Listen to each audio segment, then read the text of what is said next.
Bonjour à tous. Actuellement, nous vivons une période d'inflation forte.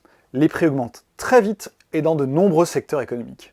Ce n'est évidemment pas la première fois que cela arrive. Cela a notamment été le cas au cours des années 1970 et au début des années 1980. On associe souvent cette période au fameux choc pétrolier de 1973 et 1979. Est-ce qu'on peut alors comparer la période d'inflation actuelle avec celle des chocs pétroliers? Que nous apprend la période inflationniste des années 1970 et du début des années 1980 sur la période d'inflation que nous vivons actuellement? Au cours des années 1970 et au début des années 1980, les taux d'inflation étaient très élevés dans la plupart des pays industrialisés. Par exemple, en France, ils gravitaient autour de 11% en moyenne entre 1973 et 1982. Plusieurs facteurs ont été à l'origine de cette hausse durable des prix. Un premier facteur, le plus connu sans doute, tient aux deux chocs pétroliers de 1973 et 1979, qui se sont traduits par une forte hausse du prix du pétrole. Le premier choc pétrolier a été provoqué par la guerre israélo-arabe. Le 6 octobre 1973, l'Égypte et la Syrie déclenchent une offensive militaire contre Israël dans le but de reprendre les territoires occupés de l'État hébreu depuis la guerre de 6 jours de 1967. C'est la fameuse guerre du Kippour.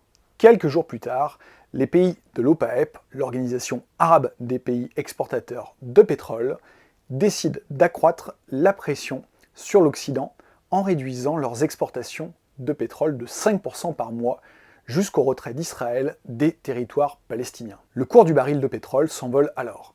En décembre 1973, les pays de l'OPEP portent son prix à 11,65 $ le baril. Le prix du baril de pétrole quadruple en 4 mois. Un deuxième choc pétrolier a eu lieu en 1979. Il démarre cette fois-ci en Iran. L'opposition islamiste au régime du Shah débouche sur une révolution qui perturbe la production. Des grèves entravent les exportations pétrolières iraniennes qui chutent de 6 millions de barils par jour à 400 000 entre septembre 1978 et février 1979. La raréfaction de l'offre concourt à la hausse des prix. Le baril passe de 14,50 $ à 40 $ en 1980. Mais ces chocs pétroliers ne font qu'accentuer une tendance inflationniste déjà forte dans les années 1960. Le taux d'inflation était déjà autour de 5 à 6%, par exemple en France, au tournant des années 1960-1970, donc avant les chocs pétroliers. Cette situation provenait d'un arbitrage en faveur de la lutte contre le chômage au détriment de l'inflation. On peut par exemple citer Georges Pompidou, « Mieux vaut l'inflation que le chômage », disait-il. Cette citation ne peut être comprise qu'en lien avec une théorie économique keynésienne dominante à l'époque, la fameuse courbe de Phillips. Formulée par Robert Solow et Paul Samuelson en 1960, elle établit une relation inverse entre le taux de chômage et le niveau d'inflation. Lorsque l'inflation est élevée, le taux de chômage est faible. A l'inverse, lorsque le taux d'inflation est faible, le taux de chômage est élevé. Selon cette approche, l'inflation peut donc être une situation acceptable dès lors qu'on lutte contre le chômage. On peut identifier d'autres facteurs plus structurels à l'inflation, comme l'indexation des salaires sur les prix. Le principe est simple. Si les prix augmentent, les salaires augmentent. Cette indexation des salaires sur les prix a été en vigueur en France jusqu'en 1983.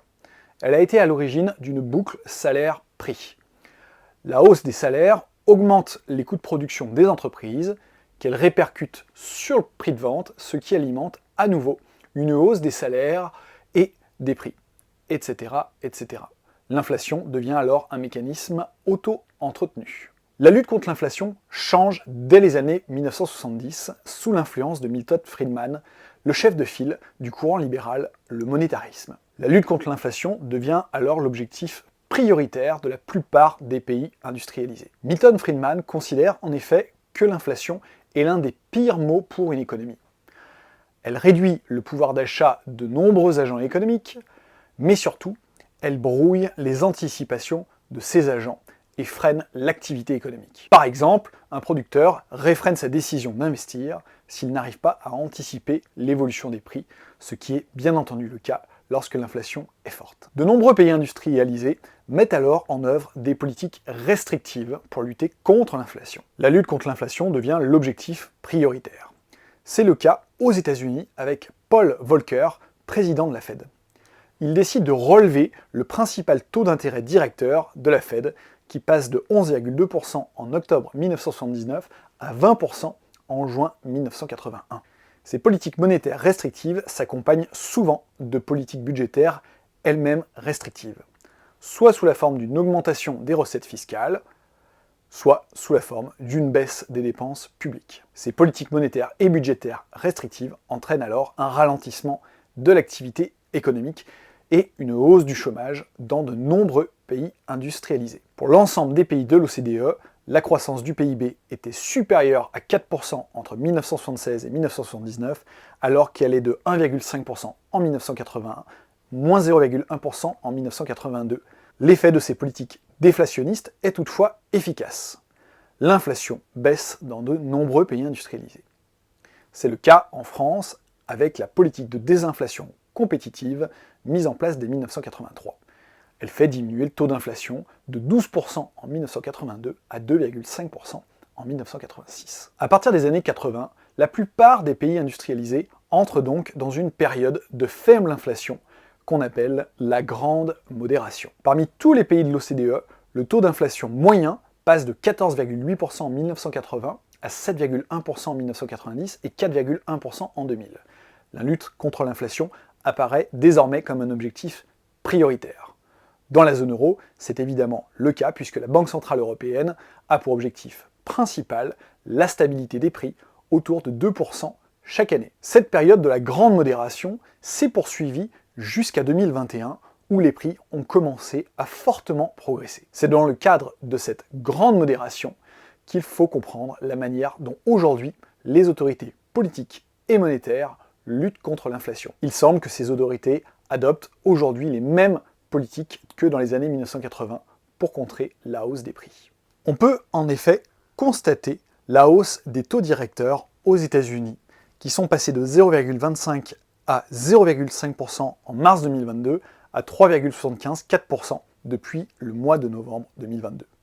De même, la Banque Centrale Européenne a fait passer son taux de refinancement de 0% au début de l'année 2022 à 2% au mois de novembre.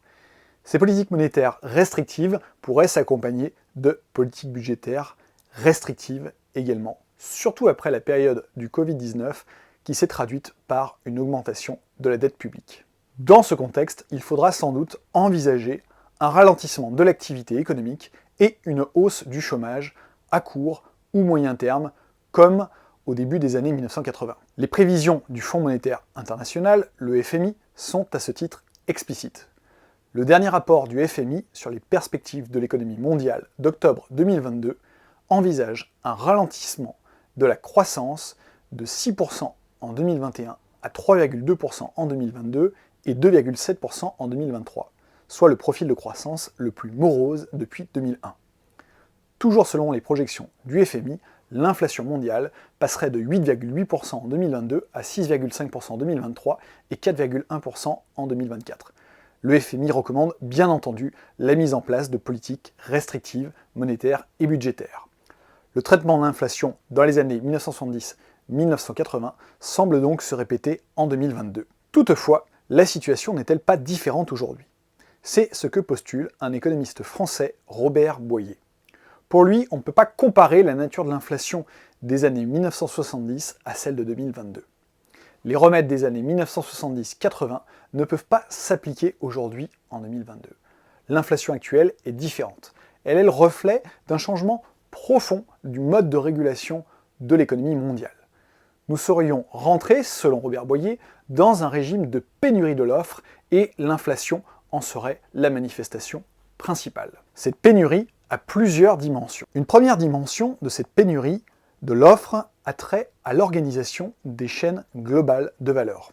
Autrement dit, ce qu'on appelle la division internationale du processus de production.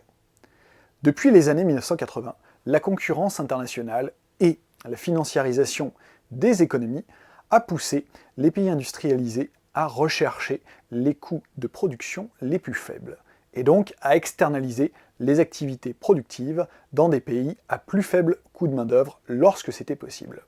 On peut songer par exemple à Apple qui fait assembler ses iPhones chez Foxconn en Chine. Or, la pandémie a souligné l'extrême fragilité de cette division internationale du processus de production. Qu'il s'agisse de l'importation de biens médicaux, de composants électroniques ou des matériaux de construction. Beaucoup de pays industrialisés se trouvent aujourd'hui dans une très grande dépendance vis-à-vis des importations liées à cette fameuse division internationale du processus de production. La fragilité des chaînes globales de valeur rend les importations plus difficiles, plus incertaines pour les pays industrialisés, ce qui contribue à la hausse des prix. Une seconde dimension de cette pénurie de l'offre est liée au changement climatique. Depuis 2 années, la fréquence des tornades, des inondations, des sécheresses ou encore de la désertification et des incendies s'est accrue. Autant d'événements qui réduisent la production agricole et alimentent la hausse des prix. D'autant plus que les pays exportateurs de produits agricoles risquent de restreindre leurs exportations. C'est le cas évidemment lorsqu'ils font face à une pénurie. On a vu ainsi cet été l'Inde restreindre ses exportations de céréales suite à une baisse de la production liée à la sécheresse. Une troisième dimension de cette pénurie de l'offre relève de la transition climatique. Certaines mesures nécessaires pour lutter contre le changement climatique peuvent alimenter la hausse des prix.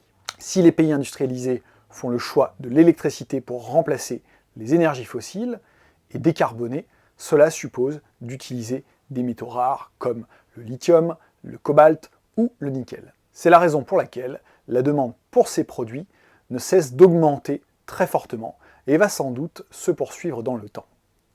Face à des métaux par définition rares et donc une offre mondiale restreinte, les prix ne peuvent qu'augmenter et contribuer à une inflation durable. Si l'on suit donc l'hypothèse de Robert Boyer, à savoir que nous sommes rentrés dans un régime de pénurie de l'offre, l'inflation possède une dimension structurelle et durable. Vouloir traiter cette inflation comme celle des années 1980 risque de s'avérer peu efficace et même d'aggraver la situation économique. En effet, il est possible que les politiques restrictives entraînent un ralentissement de l'activité économique et une hausse du chômage sans réduire durablement le niveau des prix. Robert Boyer préconise non pas un retour à l'orthodoxie libérale, mais au contraire une meilleure régulation par les quantités entre l'offre et la demande, en recourant notamment à la planification stratégique pour éviter des pénuries qui alimentent la hausse des prix. Dans le cadre de cette planification stratégique, l'investissement dans les énergies renouvelables pourrait être une solution déterminante pour réduire les pénuries de l'offre liées au changement climatique, notamment les produits agricoles et par conséquent les tensions inflationnistes. J'espère que toutes ces explications vous ont plu. Si vous voulez en savoir plus, si vous vous posez d'autres questions en économie, je vous donne rendez-vous sur notre chaîne YouTube Apprendre l'économie. Vous pouvez également acquérir notre manuel Apprendre l'économie, paru chez Duno et disponible dans toutes les bonnes librairies. Vous trouverez tous les liens dans le descriptif de la vidéo ci-dessous. N'oubliez pas également de liker la vidéo pour nous soutenir. Merci beaucoup.